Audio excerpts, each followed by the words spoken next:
Crime is a show where I, Rich Slaton, read a true story about lawbreakers. With his overly enthusiastic co-host, John Shefsky. I'm so excited, Slaton, to see what you say today. You're so pumped, bro? Oh, dude, you're so funny. I just can't wait to hear Do you even your lift, shit. dog? Fuck you. Play the music, you fucking asshole. All right.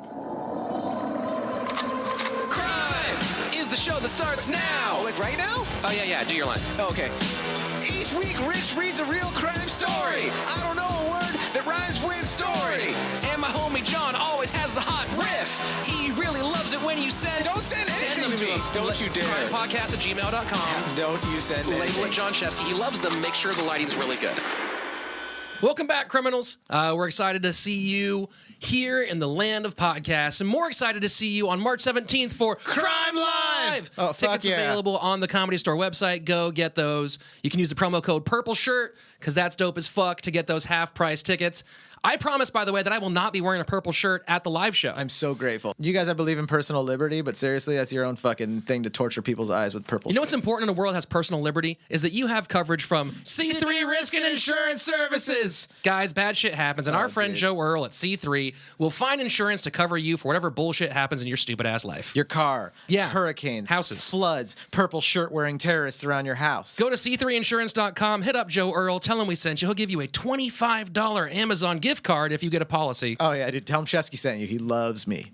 And you also know people die, and if they die, you shall beget a piece, that remains. Still our funniest Are the advertiser. best sponsor in the universe, guys. Sometimes when people die, you need to get rid of the body. And what do? You burn the fuck out of that body and turn it into ashes. Jesus Christ. Where do you store those ashes? In a cup? In a bowl? You fucking square? No, you mix them with paint and turn them into paintings from Dee Kettleson, her cremation art and necklaces. She'll take your pet, your aunt, your grandma, whatever you burned, and turn it into paint and then make a dope painting or necklace out of it. And a really good Metallica song titled the same way. A piece that remains. So go to apiecethatremains.com. She'll give crime listeners 10% off. Also, she just has regular, not creepy art, so you can buy that too. Slaton, don't say that the piece that remains part is creepy. That's fucking cool. I mean, it's dope, but in a real creepy way. Keith It's dope in Richards- like I wear a necklace that has teeth on it kind Dude, of way. if Keith Richards did a fucking rail of his dad's ashes, you could wear a fucking necklace with your grandma in it, you bitch. You know what's way doper than a grandma necklace? Huh. Today's guest, very funny comedian. Put your virtual hands together for Annie Lederman.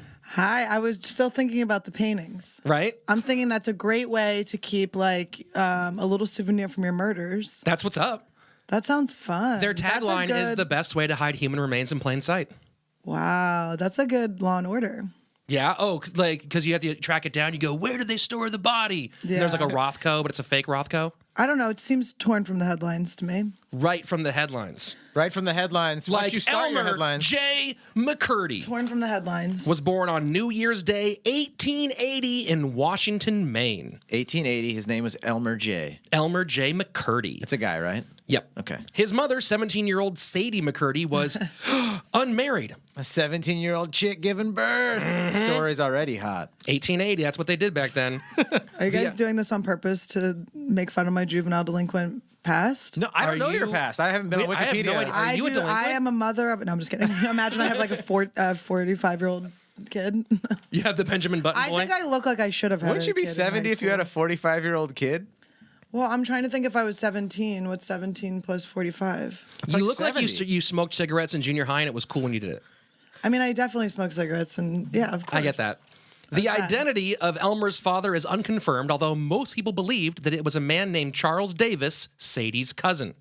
Ooh, hot. So Elmer's a little funky because Family reunions, bro. His eyes are a little on the side of his head. That's where they put him. He's a hammerhead. Fish side. he's a hammerhead, Sure. dude, from that family cream pie. Go on. To save her the embarrassment of raising a bastard, Sadie's brother George and his wife Helen took them in, adopting Elmer and passing him off as their own. Well, that's kind. Which was a fine plan until George died of tuberculosis in 1890. Sadie and Helen and 10-year-old Elmer moved to Bangor, Maine, where they told the boy that his mother was his aunt was his mother, his dead father was his uncle, and they had no clue who his dad was. Okay, how many times do I get to? It's not like a lifeline, but I just need to reach out and have a repeat. I have no fucking clue what's happening in this. I have ADD. You totally did not tell me what this. Can I podcast try to was. give? I told you I exactly should what it have. was. No, you said it was a I sent mystery you- science theatering a true crime. I sent you a 15-page sent me a document that broke And down thought that I everything. would look at your link. No, but honestly, I'm like, I would have had. I smoked weed rather than take Adderall. Do you know what I mean? Like, you set me up for a different thing. I thought I was gonna be watching a thing or watching blood. Just watch this in your head as he reads it. Listen. I don't. Do I need to bring up my learning disabilities? I mean, I'm just saying I'm gonna need you to start over. I'm with you. Can I- All right. Or abbreviate. I'm We'll gonna break- need some. we'll break it down. I need Cliff Notes. Cliff Can I Notes. give There you we go. the Shefsky simple handicap person Cliff Notes? Here they go. There you go. This cousin banged his other cousin when she was really young. 17. She had the baby, but in the old days that was like That was pretty chill. That was totally normal. That was actually totally chill. She had the baby, but they didn't. The parents didn't stay together. Mama couldn't take care of the baby because she's too young. Baby went to go live with family members. But right? who are the family members? Well, it doesn't All of matter. a sudden, we're at a new house. Yeah. And then someone has tuberculosis. I don't even know who. So here's what happened. Baby's was born getting- from cousin fucking. Okay. Then they move in with the brother so the brother can pretend that it's his baby and not his sister's. Okay. That was the Okay, next okay. part I was going to say. They lie to the kid and say it's the different people are the parents. So they raise the kid thinking that his uncle and aunt are his actual parents. Okay. But then the uncle dies, and then they're like, "Fuck it, let's just tell him that your mom's your aunt, your aunt's your mom, your dad's dead, and that guy wasn't your And dad." he's what age at this point when they unravel the 10 whole... years old, Oh, A little silly, young. silly munchkins. right? There's a But lot. in those days, pretty old, right? He Ton could of have had bricks on his several head. kids by then. Several kids, a few murders. Yeah, I'm sure he was working in the fields and doing shit. Oh, it was great in those days. People were really happy. Sounds awesome. You got to have a childhood. Shockingly, Elmer did not take the news very well. At 10, what did he start doing? He became unruly and rebellious, getting into trouble and developing a serious drinking habit. At 10? Oh, yeah. Come on. Didn't you live a little? Yeah, At come 10? on, bro. My first beer was like 13. I was like, this Slamming tastes back wine gross. coolers. Virgin pina coladas here. Go I on. remember taking a year off of drinking when I was 17. I was like, I need a break. I need to get myself back together. I need to find me. What did you drink when you were 17? I stopped drinking when I was 17, but I drank, I started drinking so again. punk. I quit at 75. Or it's at 25. I don't know why I keep saying I'm 75 years old. I'm 34. But no, I quit. But no, when I was younger, I would drink I started drinking Coronas. It was in Mexico when we started drinking. It Yeah. was like whatever you could get, just stealing but it was always like flavored rum or something. It was always Yeah. coconut rum would be my probably ideal when I was a teenager. I can dig it. Captain Morgan's. Anyway, go ahead. So His first noted brush with the law came at 15 when he started a bar fight big enough to make the local papers. I can't believe it took him half of his life when he started drinking to finally get a fucking police report. Well, to get a legit enough bar fight, you can't hit that hard at 13. You got to wait till you get that man How strength. amazing is that bar, too? Like, what else do they have at that bar for 15-year-olds? Wait, what year was this again? This is 1800s. right now we're about 1895. Okay. Yeah. So How much was it? I have no idea. We said 1895. Go. Oh, there you go. I'll take two. Afterwards, he moved in with his grandfather, who helped him get an apprenticeship as a plumber. He quickly gained a reputation as a skilled turd herder, which I went and looked up. Fucking wrote. I know. I went and looked up nicknames for plumbers for that moment. So. Oh, in those Oh, days? you made that up. No, I didn't make it up. I went and looked up nicknames for plumbers, and turd herder is apparently a nickname that plumbers In the use. 1800s, that was a nickname? No, not in the, no. It's just Oh, okay. now. I thought we were getting into It's a some- plumbing But term, bro. where did turd herder come from? You wrote this in this, or you found this in? I went and looked up the nicknames for plumbers, and to give a little spice to the story, I added turd herder instead of saying plumber again. I mean, I can't believe you're taking credit for that. That's so unbelievable. You're He a real made a turd herder of a solid writer. living. Speaking of turd, yeah. He made a solid living until 1898 when the worldwide economy went in the shitter. See what I did there? Because it's still plumbing? Okay. Yeah. Millions of people, including Elmer, lost their jobs. Things got worse in 1900 when his mother, Sadie, died of a ruptured ulcer. That's Obama's His fault. fake mother. His real mother. Okay. His real mother this time dies. Okay. A month, most people are going to be dead, and we're going to be just worried about him for a while. Annie, Right. what's going to happen here? Because most of the time, what we learn from these criminals is that their childhoods, even if people try, are all fucked up. Yeah. That's the beginning of this whole thing. I think sounds pretty good so far to me. You're an idiot. Whatever. Yo, I think it's pretty chill to have like your uncle be your dad. It's so fun. That's so dope. You're like, dude, my dad lets me do whatever I want. Like, he buys me skateboards and shit, lets me smoke behind the house. I just have to call him Uncle Dad. A month later, his grandfather passed away from kidney disease. Oh, With nothing to keep him in Maine, Elmer decided to head west in search of greener pastures. This sounds like Keanu Reeves' story. Is he a big, strong? That's what this is. Is he a big, strong product of incest, or is he like a decrepit elephant man of incest? He's fine. I mean, he's good. He's strong enough to work as a plumber, which is a lot. You know, you need some muscles for that, bro. Yeah, the turds back then were really to be herded. To herd them around. They were just big, dirty steak turds. Spending all day out in the So fields much herding those turds and then shaving them to sell their wool. Did I get it wrong? He eventually landed in Eola, Kansas, using the alias Frank Curtis. As Frank, Elmer did very well. He worked 10 to 12 hours a day to keep up with the small town's construction boom. He became a volunteer firefighter. Cool. Joined Those the guys are local always union. trustworthy. Right? We just had One about a guy. Recently We just did a story about a guy who was a volunteer firefighter who then burned down 67 houses. Yeah, they're crazy people. Yeah. I mean, not all of you. Thank you for your service. Some of you are great. Anyone that You guys are volunteers is insane. Am I right, guys? And thank you guys for volunteering out there. He was even seen walking with the daughter of a prominent businessman. No. I know, right? Scandalous. Small town. I want to see. Do they have pictures back then, or are We these will. all We'll show you some pictures. Don't you painted worry. with ashes? Okay. But he never quit drinking. Painted with shit. One night during a drunken conversation with a coworker, Frank let slip that his real name was Elmer, and he used the fake name because he was wanted for killing a man in a barroom brawl. There's your blood, homegirl. I told you there'd be some. When he was 15. I don't know if that one was where he killed somebody. Wait, 'cause this is where you're breaking it to, is that he's wanted for murder? a little bit, yeah. Okay. Eventually, the He story got spent all back. his time on turd herder, so he didn't get the All other his energy fucking- and There's lots passion. of fucking holes in the story now. It was 13 minutes to 13 hours of my time. Did trying you to tell find other out. people as you were writing it? Like, did you go like, guys, I was look what in I just... Garden Cafe in Sherman Oaks being like, hey, everybody, by the way, I just found out something amazing. They're like, man. please, this is a restaurant. Where the shit was I? I had my thumb and everything. Eventually, the story got back to Elmer's boss. He tried to play it off, claiming that the real reason for his alias was to avoid anti-Irish sentiment. But it was too late. In 1905, Elmer was once again out of a job. What, they fired him because he's a murderer? I'd be Yeah. like, whatever you want, you can work here as long as you want. Well, I'm on your side, Are buddy. you my boss now? You can be my boss now, right?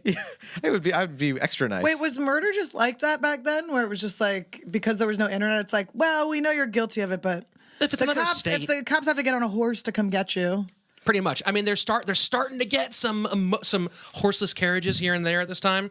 But yeah, once it's across state lines, you're like, fuck it. We don't they're really like, care. rumor is that guy's a total murderer. They're like, ew, stay away from murder. yeah, it's so Elmer. annoying. Don't worry, guys. He murdered someone of a different race. Oh, he's cool. Don't hire murderer Elmer. He relocated to Webb City, Missouri, where he worked 9-hour shifts 6 days a week in the bottom of a mine. Not that bad. Every day he loaded about 1,200 pounds of lead and zinc into carts, earning just $2 a shift, about $50 today. $50 a day to get cancer at 18? Yeah. Jesus. Of course, much of that money went to the local saloons.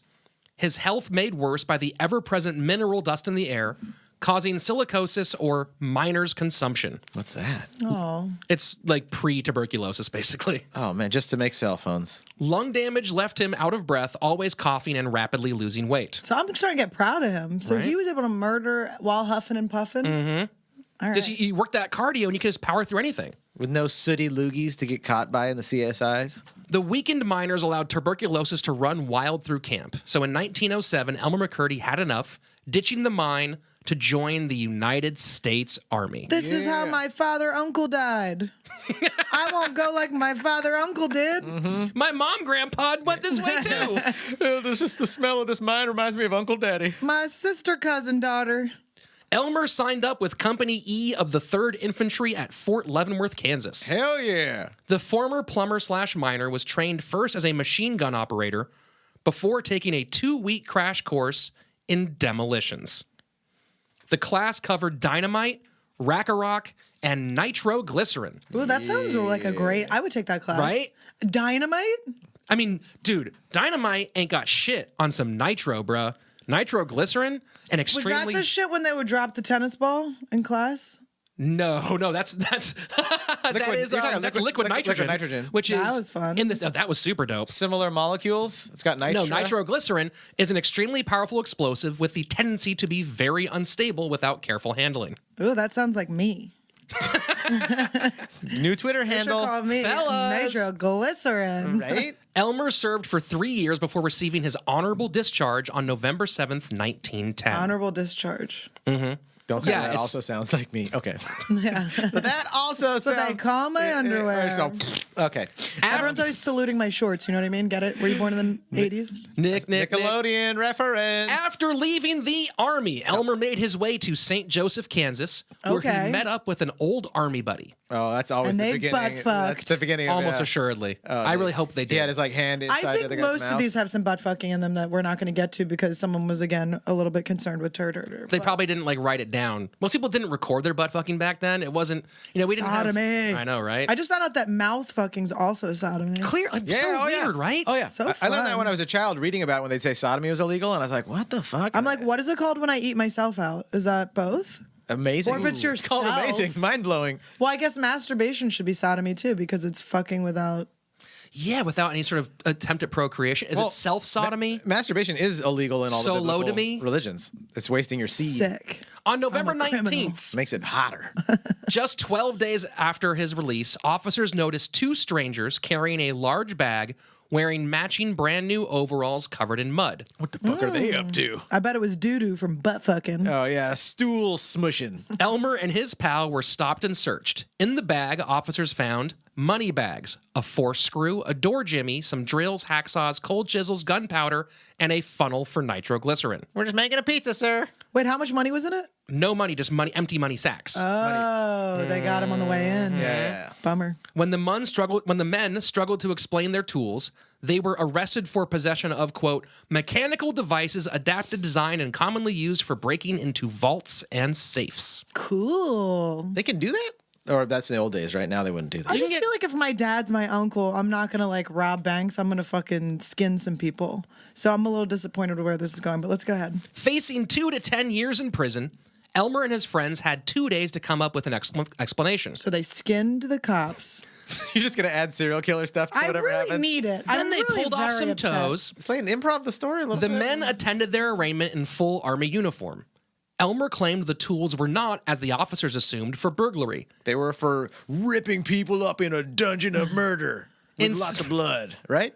You're doing a great Wait, job they there, gave man. them 2 days to come up with a story? Well, they were waiting 2 days for their arraignment. They were in jail awaiting doing Haven't court you trial. been to fucking jail Wait, before? no, I never get caught. But I did get handcuffed to a bench once for shoplifting. But listen. Nice. So I was a kid.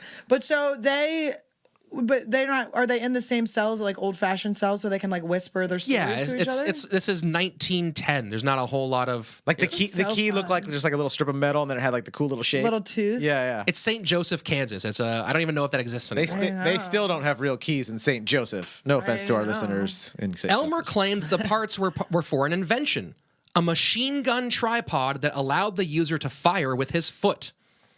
Prosecutors pointed to the money sacks, which he claimed were simply empty bags of coffee. They're socks. What are you talking about? Are they pleading to the judge like it's just for a Gatling gun, Your Honor? Yes, that's exactly their Like whole that's thing. gonna get them out of trouble? We're no, just they're trying to be able to shoot in 3 directions at the same time. Oh, sorry about that. But on your way. Good white men with a bunch of guns. Nothing to see here, folks. Elmer then asked for a continuance so he could subpoena some of his commanding officers to testify on his behalf, Oh my God. which proved to be a terrible idea. Wait, the sacks were for what he said? He said they were just coffee sacks. Empty. Listen, I'm fucking jacked up right now, sir.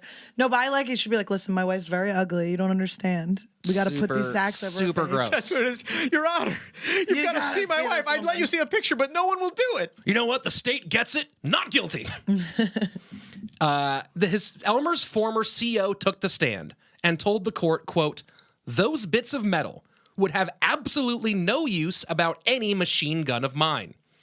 Elmer jumped to his feet, swearing repeatedly as he tried to punch his former captain Wait, at the hearing? at the hearing. Ooh, So things aren't Punching going in good. Court. Yeah, things aren't going good for Elmer in court. He was taken to jail to await his trial in January. There he met the man who would change his life. Kid, you ever make glue? Jesus. Walter Jarrett. This better be the Elmer's glue guy. Walter Jarrett was born in 1879 humans. The glue. in the state of Missouri as the oldest of 14 children. That's his cellmate? Walter Jarrett, the cellmate, Okay, yes. Walter Jarrett, His 14 brothers, Glenn, Lee, Buster, Floyd, and Earl, were also criminals, but not quite like Walter. He was just 3 years old when America's most famous outlaw met his demise. From then on, Walter was obsessed with being just like Jesse James. Who the fuck are these people? While he aimed high, his attempts fell short. Now, he was just an alcoholic, petty burglar, and minor league bank robber serving a 50-day sentence because he couldn't afford to pay $50 as a fine for being drunk and disorderly. So he had these visions of being a glorious, famous criminal, but he's kind of just like a petty theft. Who Just cares? kind of a chump. Yeah. Yeah, he's like, I'm going to make it. And then he really didn't a lot. Oh, it's such a depressing story. Is he young enough to still make it? Can he get on a America's Got Talent or something? Well, let's dial in, bro. Okay. Elmer and Walter spent Christmas together in jail. By the time Walter... I know, sweet, right? Were they Jews though? Hopefully. These criminals? How dare you? By the time Walter was released, the two drunks had become friends. Before he left, Walter gave Elmer a tip for his trial straight from the playbook of his hero, Jesse James. Subpoena your friends as character witnesses. When his trial began on January 30th, 1911, a bunch of his drinking buddies from Company E showed up on his behalf. One went so far as to testify that Elmer was, quote, the best damned soldier in the whole army. You can do that? You can just be like, I want to bring these characters, and you just bring your homeboys, and they go, like, guess. he's a great dude. And they're like, oh, well, that makes sense. Yeah, be careful who you're mean to. The prosecutor was having a very bad day. The key witnesses for the state were no-shows, including the commanding officer whose previous testimony had sent the case to trial. To make up for it, he called in a local gunsmith to testify that the suspected burglary tools had nothing to do with machine guns. Nice. And did that gunsmith come by and help him out? The prosecutor held up the tools one by one and asked the gunmaker to identify them, but he could not. On a roll, the prosecutor reminded the jury that the witness was, quote, an expert on guns of all kinds, before asking if tools like these could even be used on such a weapon. Quote, I don't know much about machine guns, he replied. Yeah, so it's kind of backfiring, and now he's kind of looking He's like... falling apart, dude. Okay. Also, all these guys are like in blackouts, right? They're like drunk people from the yeah. bar. This is the early 1900s. Everyone. Are people wearing the wigs? Like, what does things look like? What does court look like back then? It's not Well, England. we're in Kansas, and it's like 1911. Guys, so they're very uneducated. Western. They're very I've never- Western. They're wearing like cowboy hats. And Yeah. shit. Well, these guys are all in their army uniforms because they came here to support their boy. Oh, yeah. Right? So okay. they're looking dapper. Military, yes. Finally, Elmer himself took the stand, giving a master class in bullshit. He claimed that the crowbar was one of the 3 legs for the tripod, and the 4 screw was to secure the barrel to the gun of the mount. He explained that it would allow a soldier to fix up a mount that you can take down fast, carry off separate, and set up again almost anywheres. I'll take 2. That sounds great. The best part of this is like he could just be the worst inventor of all time. Like his case is actually great because it's like, yeah, I didn't say it worked. I was trying to make it work. I mean, this is really unbelievable. Can't you always argue that with the cops? I always feel like, I mean, I could just hononestly tell them, like, This I thought oregano that was- smells way different than I expected. Yeah. Like, listen, I'm trying to go on Shark Tank with this new type of cooking. This is green. The jury found him not guilty. Oh, he got away with it. Released from jail with a clean record, he took this opportunity to head to Oklahoma, And start murdering. where he joined up with his buddy Walter, Lee Jarrett, and a man named Albert Connor. What did he do with Albert Connor? That spring, with a new safe-cracking and explosive expert on their team, the Jarrett brothers broke into the general store of Centralia, Oklahoma, stealing the ammunition and tools for Walter's grand plan.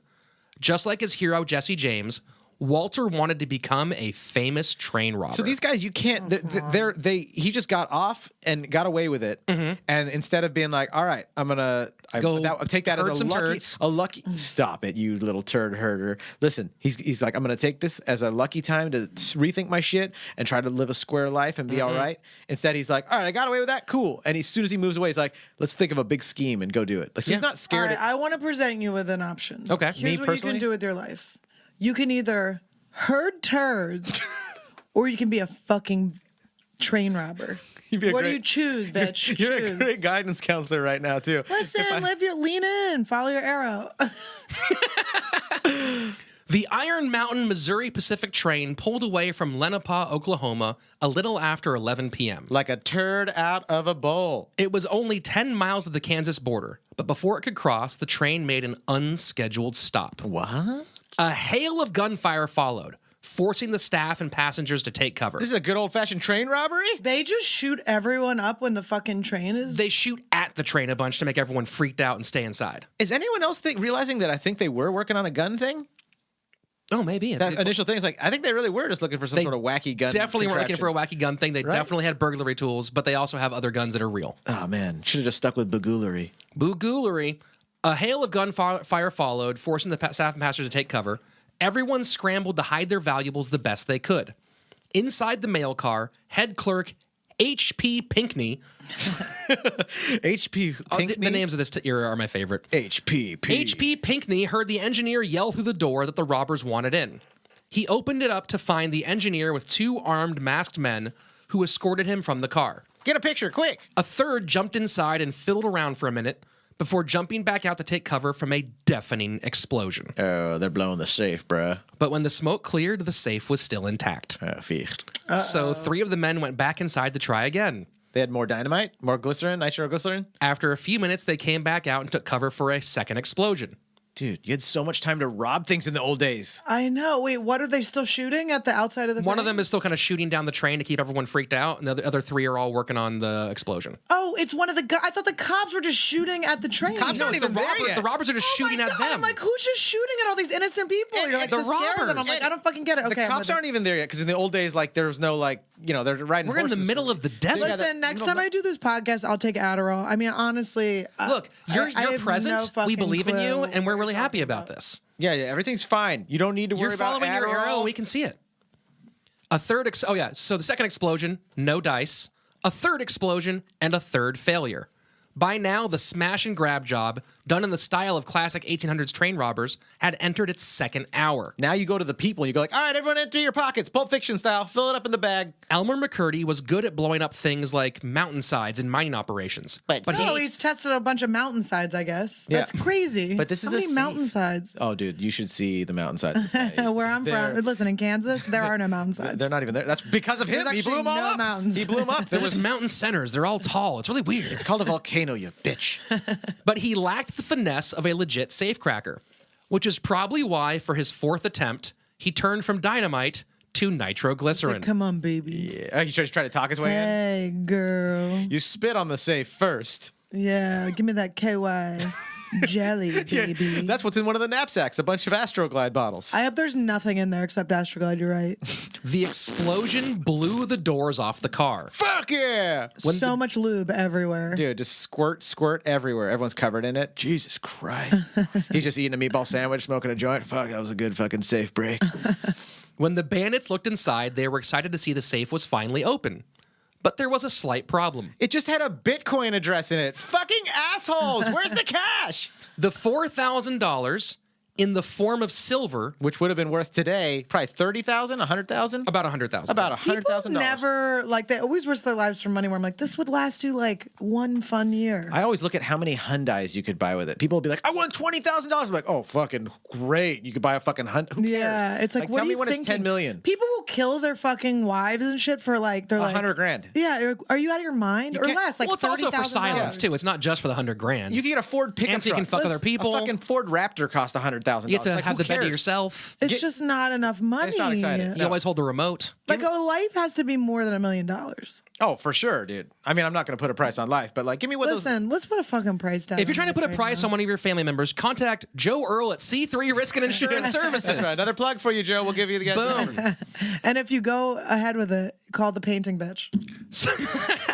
So there was a slight problem with this whole Painting plan. bitch. She's not gonna. She's like, I don't want to advertise with you anymore. You know now what? the I'm not painting gonna- bitch. I'm not- I'm sorry I called you painting bitch. I did it for the comedy. Your job is outrageous. You know what? I and might I'm call happy Dee it Kettleson exists. a painting bad bitch. oh yeah, she is pretty bad. Oh, at it what I'm wasn't a saying? negative thing. I mean, what the fuck is? It's just the craziest job I've ever heard. You can't pretty shit on fucking someone rad. with that fucking job. That's the most outrageous. So there was a slight problem with this money, guys. We're just riffing. It's all good. There was the $4,000 in the form of silver because of the explosions. The silver had was been ruined? Fused to the smoldering remains of the safe. And still the smoldering remains. After trying and failing to pry the melted silver away, the men fled with only a few $100 and Mr. Pinckney's gold pocket watch. Did all the people survive? Is everyone safe? Everyone's alive. Okay, this crime is approved by our podcast. the worst crime. These guys Go are ahead. terrible. The caper made the papers, That's a cool saying. Thanks, bro. Made the papers. But mostly because train robbery had gone out of fashion at the end of the last century. Yeah, because everyone was like, this is the stupidest thing and not worth. The fact that the bandits used horses made it something of a novelty. Did anyone ever like rob a train and take the actual train like on a rope and just pulled it somewhere? Yeah, Marty McFly and Doc Brown. Did they do that? In the Never third heard movie. of him. Never heard of them. Yeah. I don't watch any movies, especially from my childhood. It's the best of the Back to the Future trilogy. The third one? Meanwhile, Elmer, Walter, Lee, and Albert split their meager take and spent the few days blowing off steam in South Coffeeville. Just a few miles. Coffeeville, where he Yeah. got all the sacks. Pour the Just- nitrous in there. It's nice and smooth. Coffeeville. Which was only a few miles away from the scene of the crime. After a few days of hard drinking, their anger at failing boiled over into a knife fight. And then gay sex. Finally.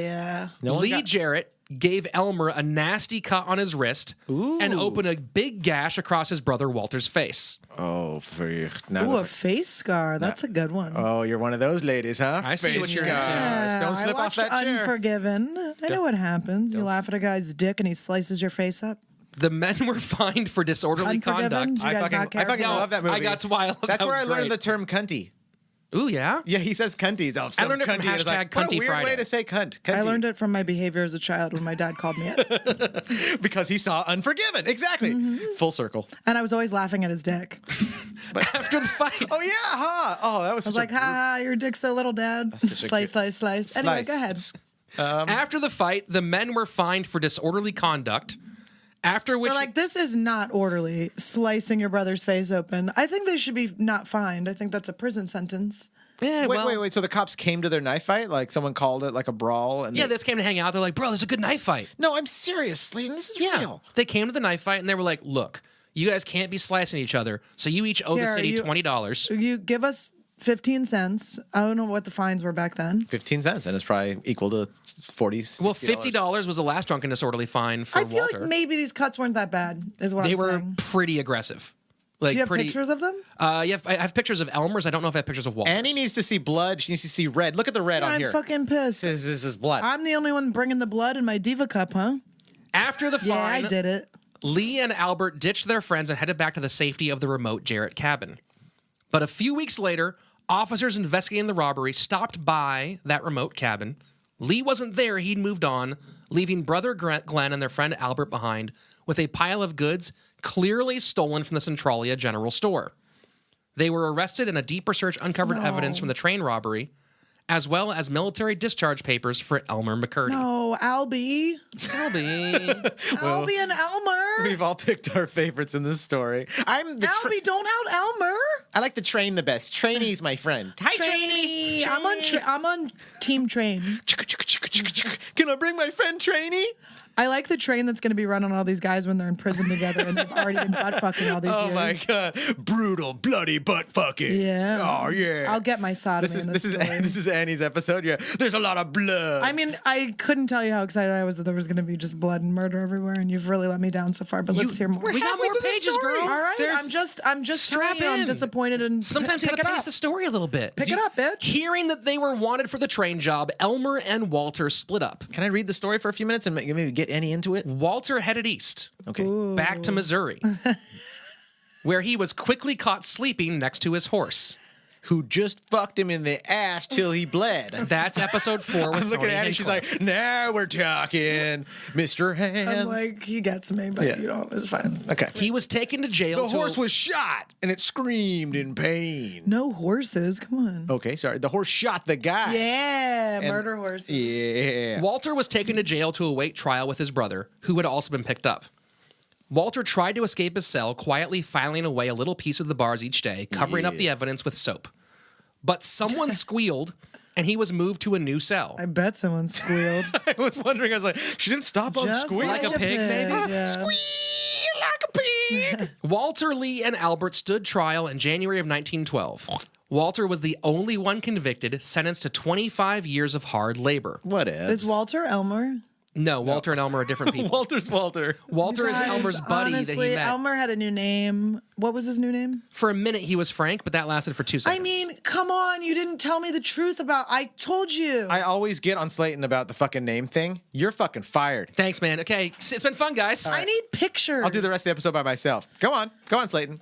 But that May, Walter escaped and remained free until the fall when he robbed a bank in Oklahoma. And still, I love. Can I just say this? I love a prison escapee. Right. I really am impressed by that. it's a It's all primal. about it. It's a primal like thing, right? Where you're just like I am fucking just go, like, go, If they go. escape twice, you're free in my heart. If you escape Any anything, minute. it's great. I really love it. After taking the cash, Walter rode away on a stolen horse, only to be shot dead later that day by the horse's owner. What a fucking Western By the style horse. death. Yeah, by the. There I you thought go. we almost got our wish. Dude, but how violent was the horse's owner when he shot him? Like he blew off his hand, like RoboCop style. Fucking Yeah, he actually shot him individually in each finger to make them go away. But he was killed or just the hands? Killed. No, he's dead. Walter's dead now. Bye, Walter. Bye, R.I.P. dude. Let's paint a picture of you. God damn it, Walter! While Walter went east, Elmer rode out west, using a variety of aliases, including Charles Davis, the name of his mother's cousin and probable father. Did Elmer melt down the horse that he rode with and then turn him into glue? Yes. Just I have no idea. Yeah. Is this the guy who invented Elmer's glue? It is wild that there are horses involved and his name is Elmer. That is true. I know. I support both of you in that. And that his cousin jizz sticky tacky glue like stuff in his mom. Mm-hmm. And is his cousin dad. I think that's a pretty solid place for a Uncle? sorry mom. Oh yes, sorry mom. Sorry, Mom. Sorry dad too. No, I don't apologize to any dads. No, apologize to my dad. I mean, I like your dad a lot. If Not we get to say apologizing. sorry to your I fucking really mom, like your dad. if we get to say, I'll let him know he's a sweet guy. I'm gonna suck his dick. Dad, Congrats! Dad. You're welcome, Dad. I'm telling you, my dad's very supportive of me. I'm telling you, finally, you're getting us a fucking blowjob out of this, Dad. Thank you. I love you. He eventually made his way to I can't pronounce this. Pawhuska. Pawhuska, Pawhuska, okay. Oklahoma. It's all these Native American names from that region. They're very challenging. Are you shaming Native Americans? Yeah, I was gonna say, are you For the like, challenging his face names? got really like I know it's a podcast, but his face was shitty when he said That's that. true. when he That's said true. that they're very challenging? I mean, are you talking about the pesky savages? Oh, it's so they're so pesky. They won't leave their land. Jesus Christ! Oh dude. wow, just running around scalping everyone. They're You really savages. are scum. What are they doing with the country, anyways? Oh, let's put a couple strip malls down. All right. He made his way to Pawhuska, Oklahoma, in the oil-rich region of the Osage Indian Reservation, where he met Amos. Osage. Was that upsetting for you That they were rich. that you had to say Osage? Well, I don't know if it's I think it's. I don't think it's Osage. I mean, it could be. It makes me think of someone telling their Osage. sergeant, Osage? like, Ooh, that Osage. You're I would say Osage. I should have respectfully. I should have looked up. I lived in New pronunciation. Mexico. You don't like Native Americans. It's fine. That's you don't fair. have to pretend. Yeah, but I love turquoise, so I'm like half New Mexican by that point. I would totally believe that. Okay, let Where the record he- show we love our Native American friends, and Rich Slaton has a horrible taste in color palettes. Purple is dope, and you can suck it. There he met Amos Hayes and his cousin Elijah Higgins. Amy. Famous anus. Hayes, a local, had been recently acquitted for killing an Osage rancher who'd killed his brother a few years back at a drunken argument. You sure it was his brother or his dad? His brother, dad. Sorry, I totally. you're Yeah. right. Who even knows what these It's pronounced people- brother father. Hayes and Higgins, poor white boys, hated the oil-rich Osage Indians. Fuck those oil just rich like Indians. you. I know. You guys didn't know I'm a Higgins? In Elmer, they finally found a way to even the score. How? Around Sodomy. midnight on September 21st, 1911. And he wants there to be violent sodomy. We'll teach them a lesson. It's turning into like a weird. I want bloody stool. This is a weird erotic novel now. Yeah. The men kidnapped the chief of the Osage Indians and fucked him in the ass the entire evening. They fucked him so hard their dicks hurt. Was Are that you giving believable? us no? No, it wasn't. Okay. The men cut around that midnight on You September would 21st. have said something more annoying. You would have Right? been like, I would've- herded the turd into the bird. The men cut the power to the Citizens Bank of Chautauqua, Kansas, where they spent the next 2 hours hammering Greasing through their the bodies up, Lubing up. just covering themselves I mean, with the next sweat. word is hammering, which is a pretty yeah. solid for what you guys They want. spent the next 2 Yeah. hours listening to Judas Priest Turbo Lover as they had unprotected gay sex with their Indian prisoners. No, I mean, that it's was just always sex. protected in my head. Oh, it is? It was always it is just sex. Wow. First of all, yeah. To Seriously, classify it as dude. gay sex, Seriously, dude. Oh, you don't like gays and you hate Native Americans. Wow. The village people are all. Wow. We're 2/5 against the village people right now. We really got to hurry this episode, she's got to get back to Slate so she can finish her fucking articles. Okay. They spent the next 2 hours hammering through the brick wall in the back of the building. You said that so good. Yeah, that Hammering. back door. You can't hear me. Elmer placed a nitroglycerin charge around the vault door. Not he did. wanting to make the same mistake from the train, this time he used a lot more. Always I'd use more the next time. The explosion blew the vault door off its hinges. Would you say it like exploded like climactically? Yeah, you'd say it climaxed all across the room, crashing through the entire bank. Oh my God. They're looking so deeply into each other's eyes right now. Oh yeah. But then- Elmer set the second charge on the safe inside the vault, but for some reason it wouldn't go off. I just kept trying, pushing harder, but I just couldn't reach the pinnacle. I kept trying to think of all these hot chicks, but He had that Coke nitroglycerin where he couldn't finish in the end. He was hard, but he couldn't finish. Higgins freaked out and ran, so Elmer and Hayes grabbed what they could and fled after him. This time, the take was even worse. Only about $150, the equivalent of $3,800 today. So they're just bad at scouting or whatever. What do you call it when you're scouting like places to rob? When you know. Well, I mean, if they'd actually blown the second the safe Load, door, yeah. if they'd blown the second load, they could have gotten the cash out, but they didn't. They had that Coke dick and they had to run. They're real like shoddy, half-ass robbers. They are bad at this. They're it's all pretty terrible. cute that they keep trying, though. Right? They believe in I themselves. like it. You really are a criminal guidance counselor. The men parted ways. Elmer headed for the ranch of Charlie Rivard, a friendly local known for taking in strays. But he's revarded. A friendly local known for taking in strays. Yes. Yes, I'm sure he was very friendly when Yeah. he took in the strays. Someone's fucking hobos. Somebody's fucking the homeless. Yes, they are. Charlie let him stay in the hay shed. That's what he that's calls the name his of the- butthole. That's a good gay bar name, the Hay Shed. It really is. Welcome. This one's new. That's our second best gay bar in the show, behind the Leaky Shack, which is my personal favorite from the Tremont brother. From another train episode, from a train robbery. Train robberies always have dope I gay told bars. you because train robberies have hobos, and if you start reading articles on old Vice magazines about hobos, there are fucking tons of gay sex in hobo communities. Regular sex between two people of the same gender, please. We're not allowed to say gay sex anymore. I mean, not you. Jesus Not you. I can say Christ. gay sex We can't because it's say a clinical anything. term, but I think hobo is unacceptable too. I'm pretty sure. Oh my God. Person with undeclared train that they live on? Yeah, you Is know that- what, guys? Honestly, I am gonna start blogging. I like it. always resisted, but I'm fucking pissed. You've gotta I resist. finally have my Me Too. I finally. Oh, you finally have got it. your sacred And I victim got patch? it on BSHF. the only request Elmer made of his host. The show's crime. The show is called Crime with three eyes. This is a Be show. silly. I like not crime. knowing what the name of your thing is over and over again. Be silly, have fun. You know, reminders. Where was I? That is so hobo of you Thanks, dude. to have that sign. Anyway, go ahead. The only request Elmer made of his host was some whiskey. Ooh, fuck yeah, this is my kind of dude. He Fuck spent yeah. the next couple of weeks hammered, eating smoked pork and drunkenly rambling at anyone who came by I the bet show. $150 worth of whiskey too. Dude. Or wait, he had to split it with how many people? Yeah, only so $50 worth of whiskey. You just said he was eating smoked pork for a week and just drinking whiskey. This guy's got the best spring break ever. It's pretty rad. Yeah. Brisket too? And that lasted until October 4th, 1911, When he started prepping for Halloween. when Elmer and two men, presumably Hayes and Higgins, hid in the trees near the train tracks. Uh-oh, we're about to get our butt fucking. Yeah. Go ahead. You know how we can stay on this branch is if we just like 69 to even out the balance. Elmer held a pint beer bottle filled to the brim with enough nitroglycerin to immediately vaporize all three men and their horses. I'm so glad you didn't say filled to the brim with cum. The MKT train Blasted them with that cum off of their horses. They flew off their horses, shot off by a strong semen stream. They had one of those like super squirters. It's so much warmer than you think it's going to be too. It's very Oof. shocking. You get knocked right off the horse. Oh, dude. The MKT train was rumored.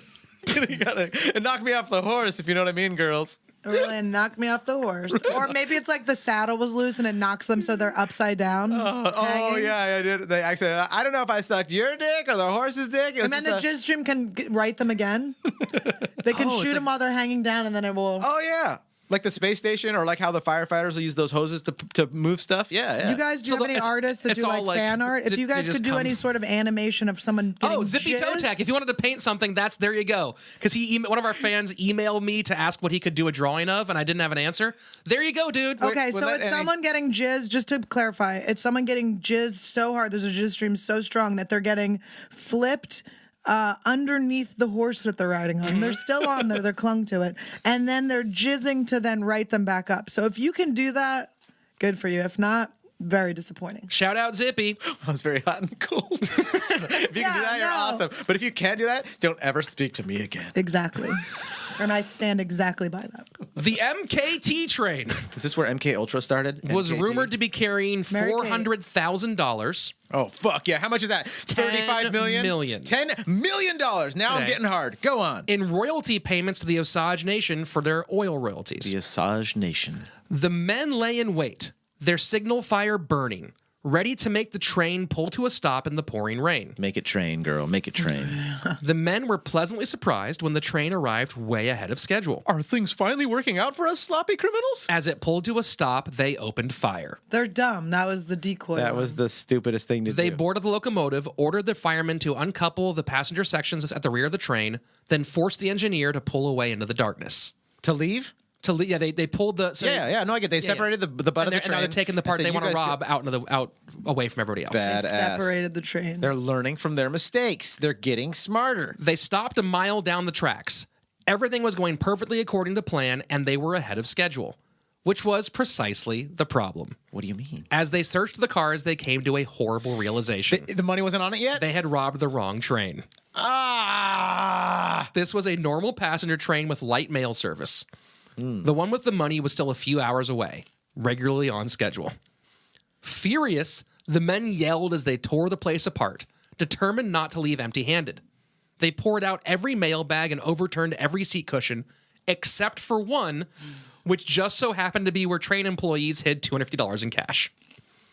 They also missed the conductor's wallet, which he discreetly tossed into his spittoon. Okay. So they didn't get anything. I just have to say something. There's Yes. no way Elmer was a good plumber, okay? There's no fucking way. I just can't find these poops. It's This so guy difficult. cannot unclog the fucking toilet. He just goes to okay? your house and blows up your toilet. There's just no way. You're like, look, I know the clog's gone, but now my toilet and bathroom are also missing. Yeah, you're like, yeah, you just took the toilet, dude. What they did find was the cargo car Yeah. cargo containing car. jugs of whiskey and a few kegs of beer. Ugh. That's fun. According to train employees, the bandits then, quote, broke in the head of one of the beer kegs and spent considerable time drinking it. I got so excited when you said broke in the head, and then it was of a fucking keg. You thought it was a skull being I was like, crushed? can we finally have some moment of no? Okay. Once they were good and drunk, the men went back to robbing what they could from the crew.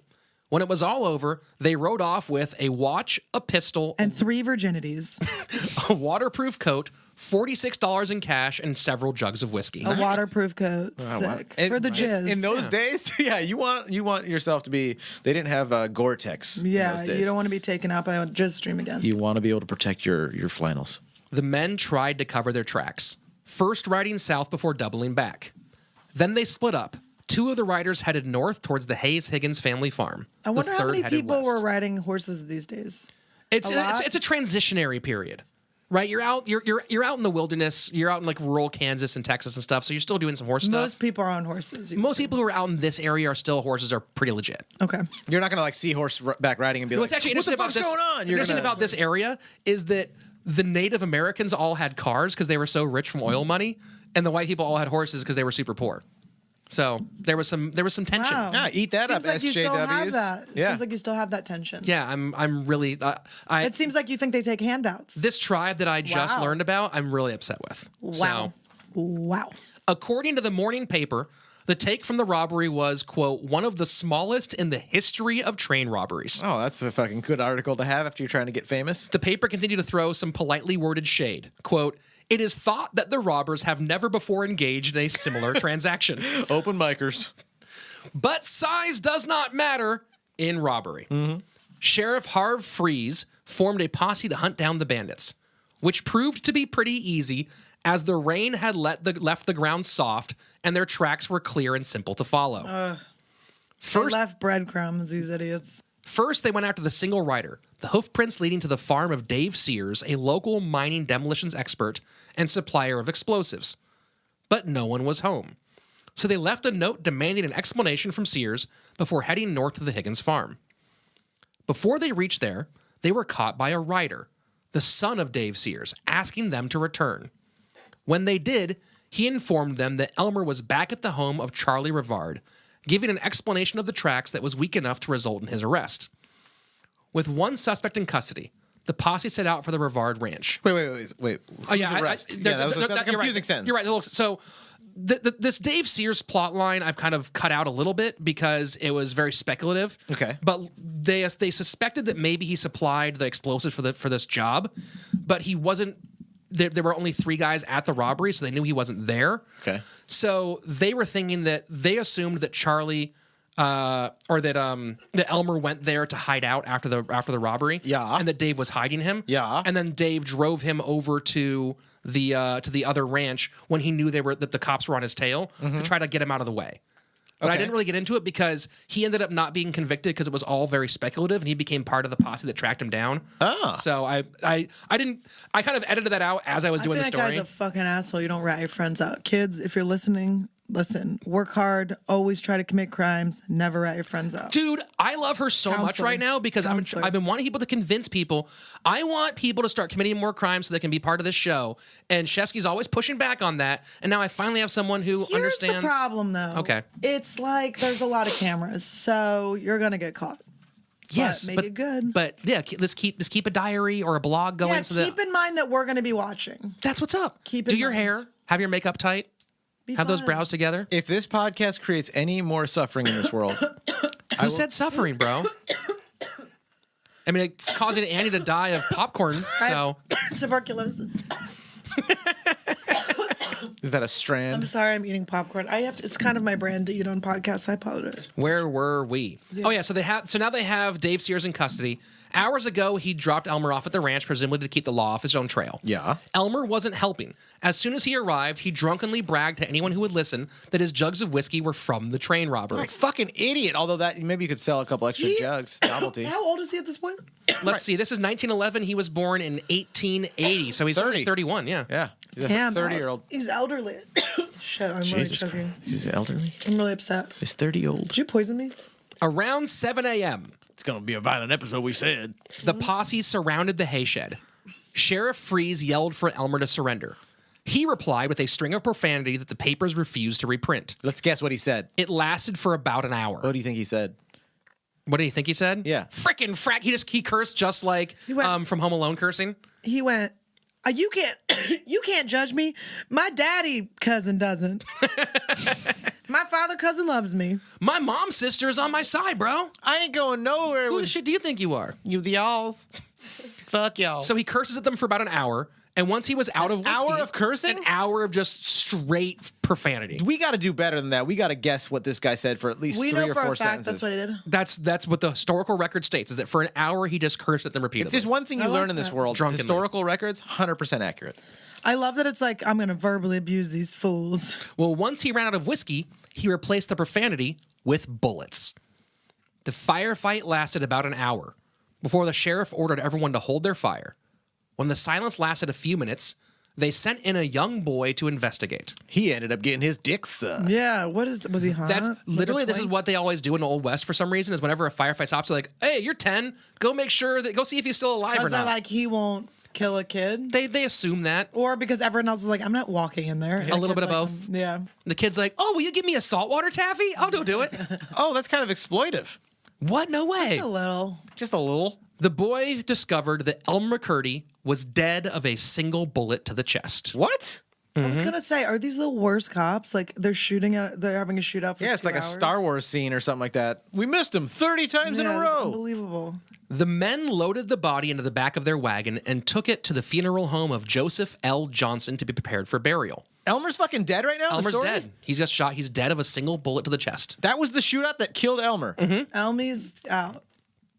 Oh, you know what's interesting? There's still a few more pages, so I wonder what happens next. He survived? He's not dead. The men loaded his body in the back of their wagon and took it to the funeral home of Joseph L. Johnson to be prepared for burial, as Oklahoma state law required. Here's the thing: that little 10-year-old was actually one of his drinking buddies, and that's where they fucked up. Oh my God, the 10-year-old went in there and was like, hey, mister, if you paint this bullet on your chest and put a little blood in there, it'll He look brought like... ketchup in.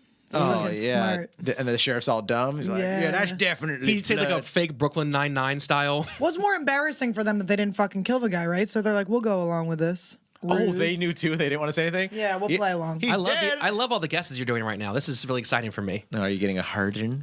Oh, it's so, dude, so He's stiff, hardened? so Ready to hardened, bro. Smush You're some hardened? stool? So hardened, Ready to dog. stool smush? Since the next of kin might take a while to track down, Johnson embalmed the body with an insane amount of arsenic-based preservatives to ensure it would keep.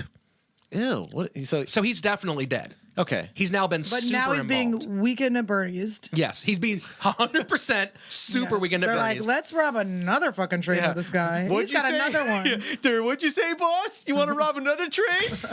Just like moving his jaw. Elmer made me.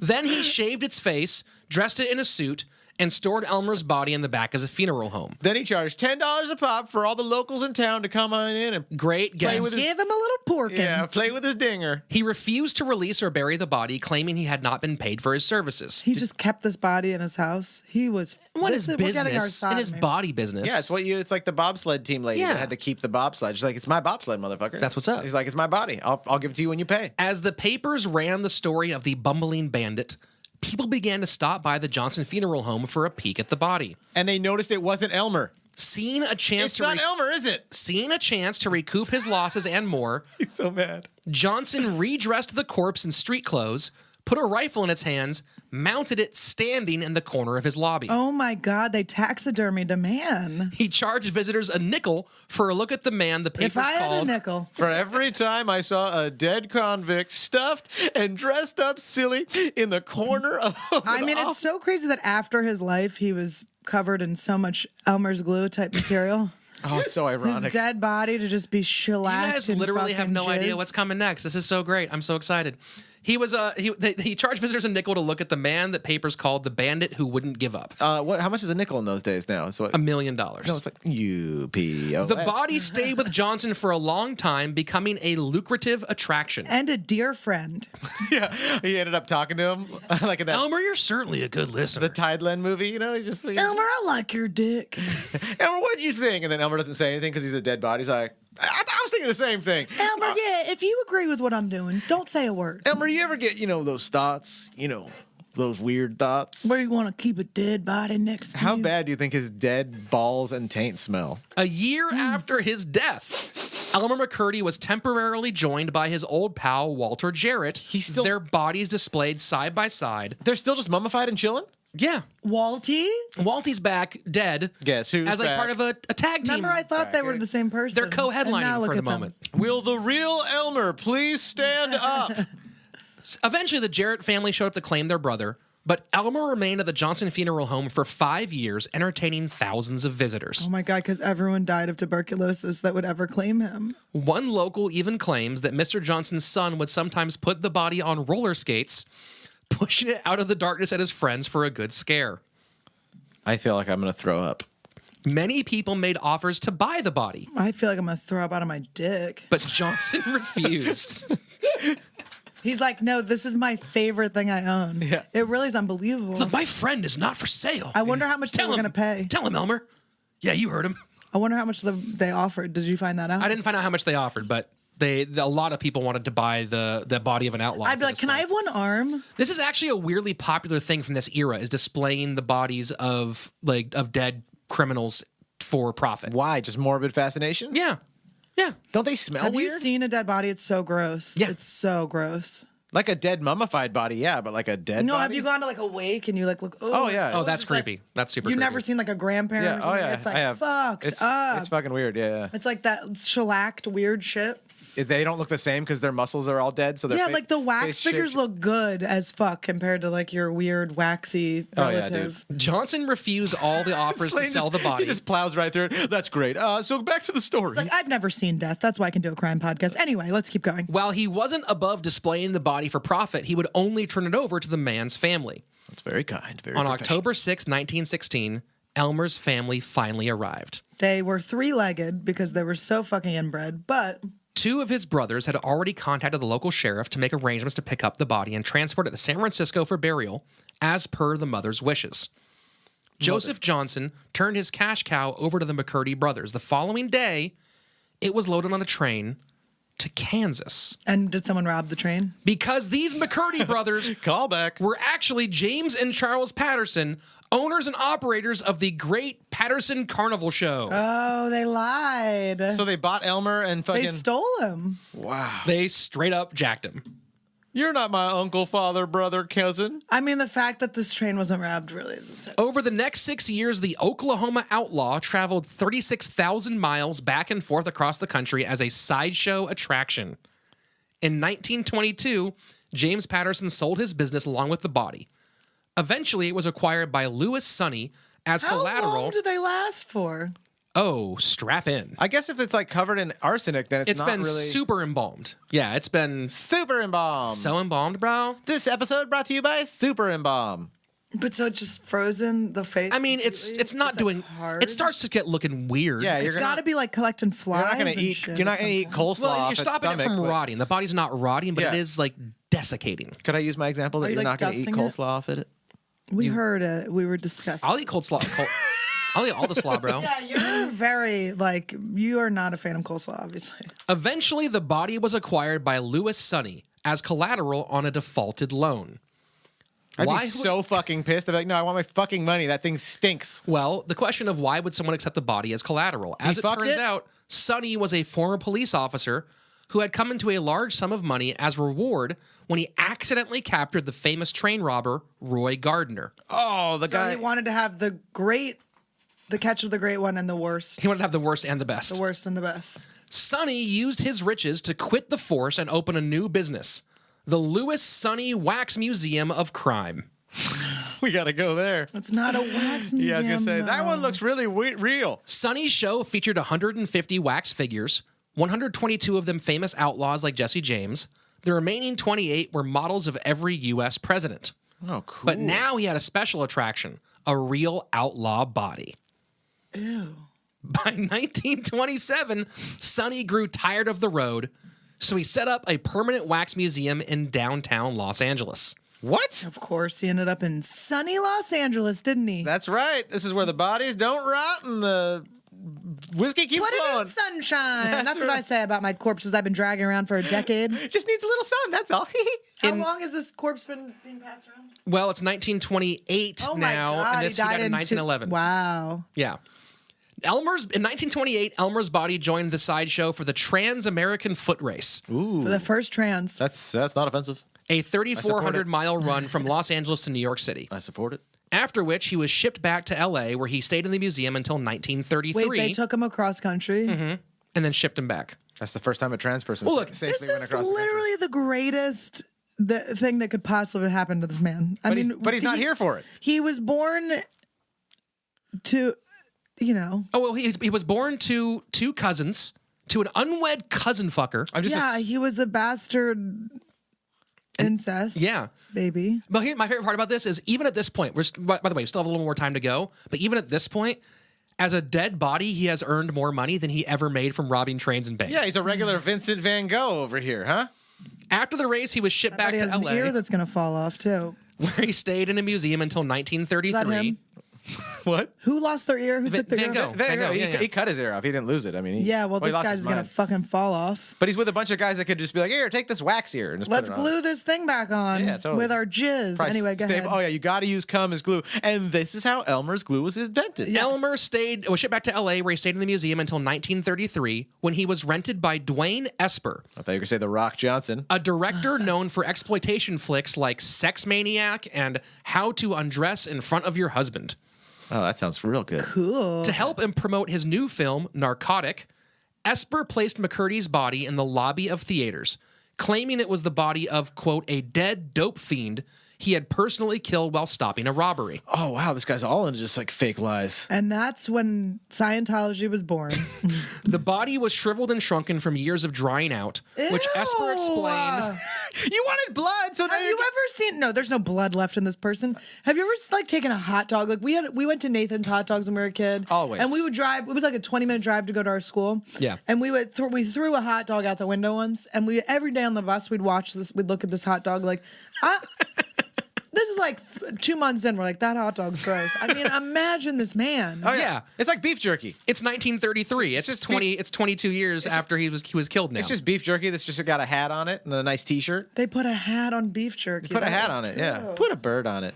Dwayne explained the shrunken and shriveled body as saying it was proof of the dope fiend's drug abuse. Oh, this is how you misinform the public, and now for generations, people think this was the cause. Fake news. Sucks. After Sonny's death in 1949, the corpse sat in an L.A. warehouse Ugh. Oh, until God. 1964. Was it air conditioned? I mean, L.A. in the summer, right? When Sonny's son lent the corpse to another exploitation filmmaker, David F. Friedman, who featured the body in his 1967 flick, She Freak.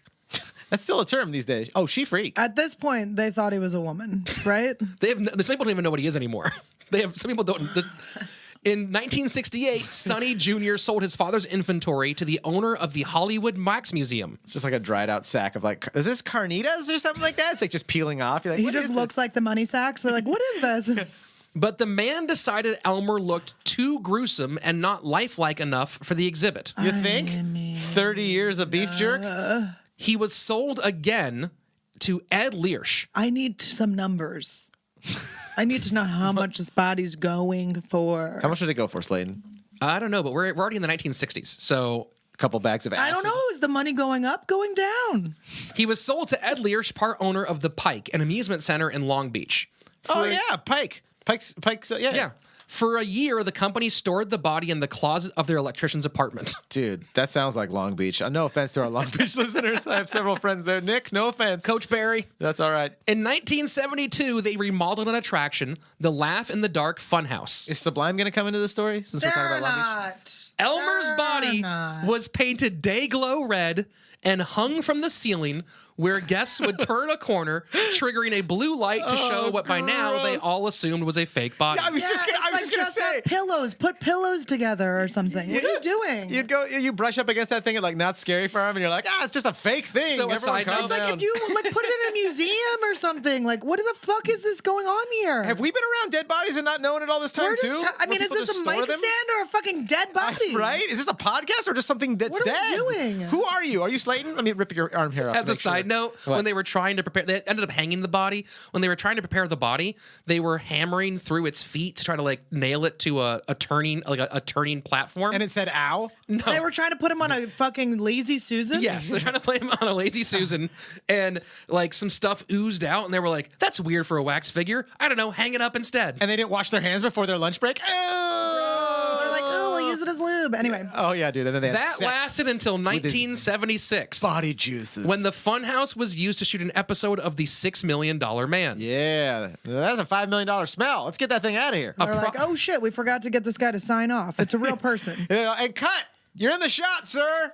Hey, red guy. Sir, we can see you're holding her next to the boom. You're getting your ooze all over my tripod legs.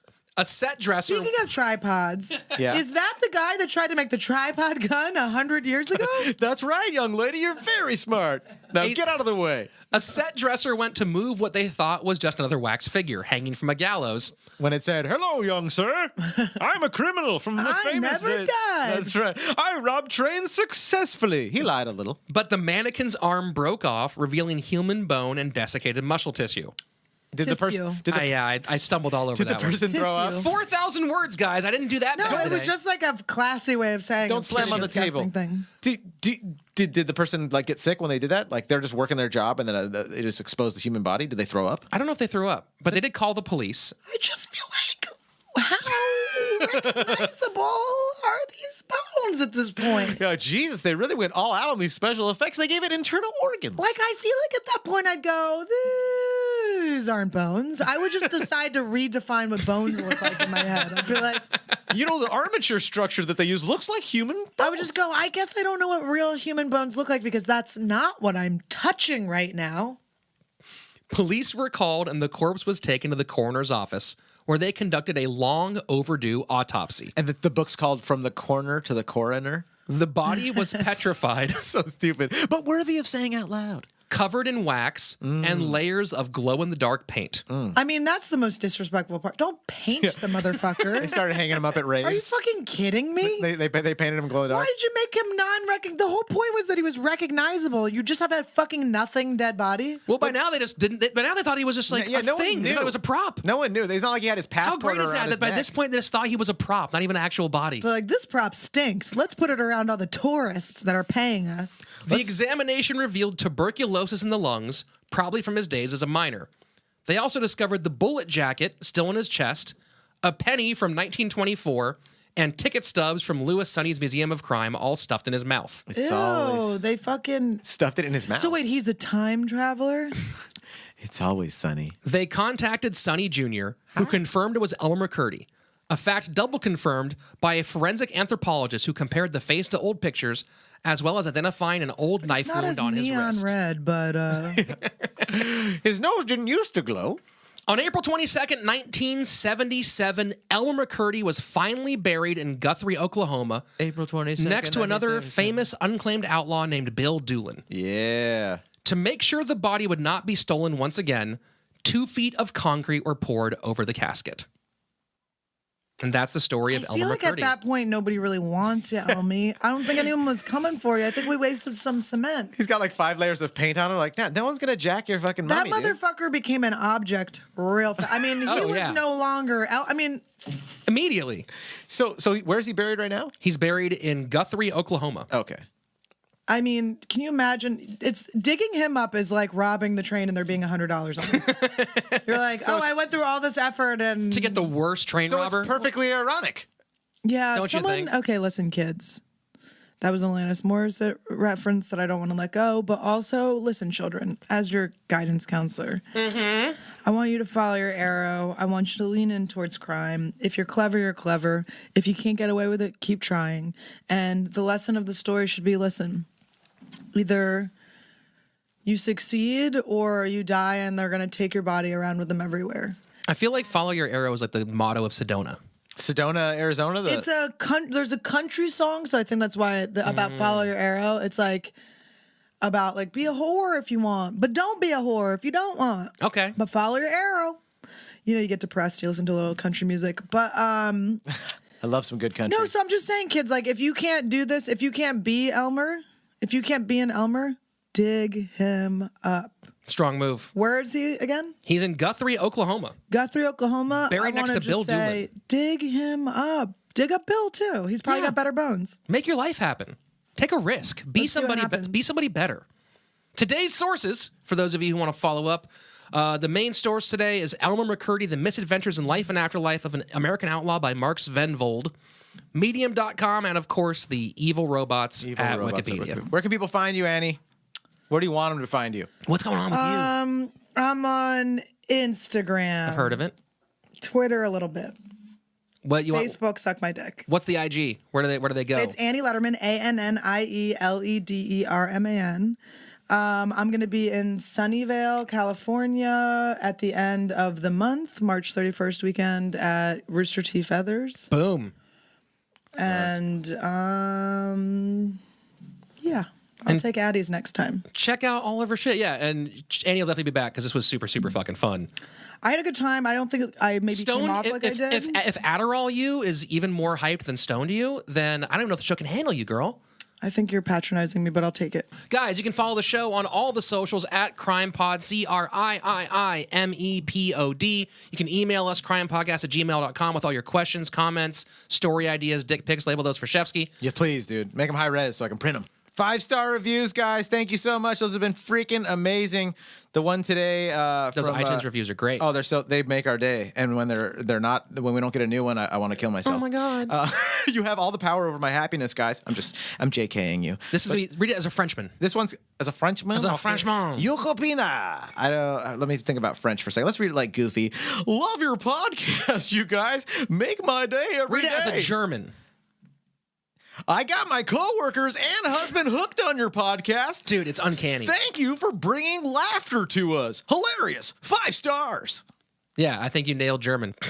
That's pretty good German, right? I think that was awesome. Guys, come to the live show Saturday, March 17th here at the Comedy Store. Use that promo code Purple Shirt to get that half off. You can email us for that secret promo code if you want to jump on that shit as well. And we will see you guys then. There's a secret promo code? If you email us for a secret promo code, there is one. Is that through Patreon or is that just regular? No. If you email us at CRiiiME.com, you can get a secret promo code for the live show. Okay, cool. So check that out. Be good, guys. Don't be criminals. Commit many crimes. Support Homeboy Industries. Give us more stories. Be criminal. Be silly. If you're good, Have fun. follow. Be good at what you're good at. Bye, robot. Peace, guys. Love you guys.